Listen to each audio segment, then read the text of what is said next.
and welcome. I'm Jake Langston, Pondologist, with another Aqua Eden video. Today I'd like to talk about keeping a hole in the ice and some of the new advancements we've made to make the process much more wildlife friendly. So here we have an airlift pond system, and what that means is we have these PVC pipes that are going down, hooked up to a network under gravel grid, where the water is flowing up into these pipes and out. And what creates the current are these airlift tubes going inside the airlifts. And as that water rises, it's discharged out this way. So on this particular pond, we have a 6-inch airlift and a 4-inch airlift. The 4-inch airlift is hooked into the Helix Pond Skimmer back here. And as this water circulates, you can see the bubbling action and the open area of water here. What we're trying to do is create an area that helps to vent the pond. So we get toxic gases that can build up under the pond from decaying matter such as leaves and other twigs. So this provides a nice area for those gases to escape. Back here is the Helix Pond Skimmer. And this water is going into the Helix. We took out the floating weir, let a real nice area, keeping it open for that water to go in freely. And one thing we've noticed over the years is that while aerators do a great job of keeping a hole open in the pond, they don't really provide any open water source or readily open water source for wildlife.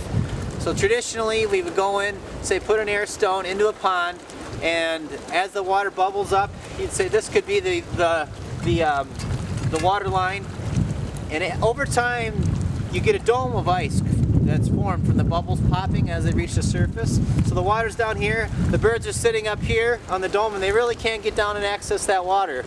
So we really haven't found that to be very attractive to birds. We've also put a heater and an aerator together, which is a little bit better, but we're finding that many of the heaters kind of also hide the area that's exposed to the birds, for the birds to drink out of. And also heaters seem to be, I don't care what the manufacturer, they only seem to last a couple years, and it's really hard to tell if they're working. Some of them have indicator lights, however, the technology, at least in our climate, is really not quite there yet. So this is why I really love this airlift system. The bubbles and the water force keeps a nice open hole here.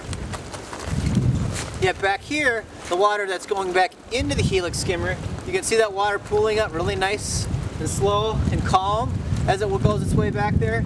Took this chisel, kind of chiseled some areas along the side, almost making a bird bath out of ice, some little ice sculpting going on here. And this creates an area for the birds to drink and come back freely. We've had this going so far this winter. We've had a really nice variety of birds coming. You'll find that certain bird species really like open water, because you may look around and see, hey, there's a lot of snow, why don't they just eat snow? Some birds do, like a lot of your chickadees and cardinals and such. I mean, they do enjoy occasional drinks from open water. Many of them don't mind eating snow. However, some of your other species, like your robins, your cardinals, your eastern bluebirds, your mourning doves, your northern flickers, some of your more, I would say, your summer species that occasionally hang out in the wintertime with us, they really like that open water source. And the more we can keep it open, the more consistently we can keep it open, the better. That's what I like about having it in a pond system. There's a lot of water here, so we're not having to come out here and fill it very often.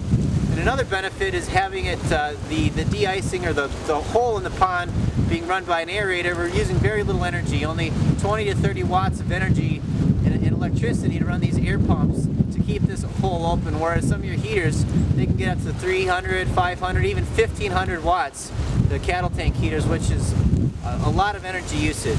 So we're creating a nice environment. We're gassing the gases, the toxic gases, so our koi and our fish are happy below, and our feathered friends and other wildlife are happy above.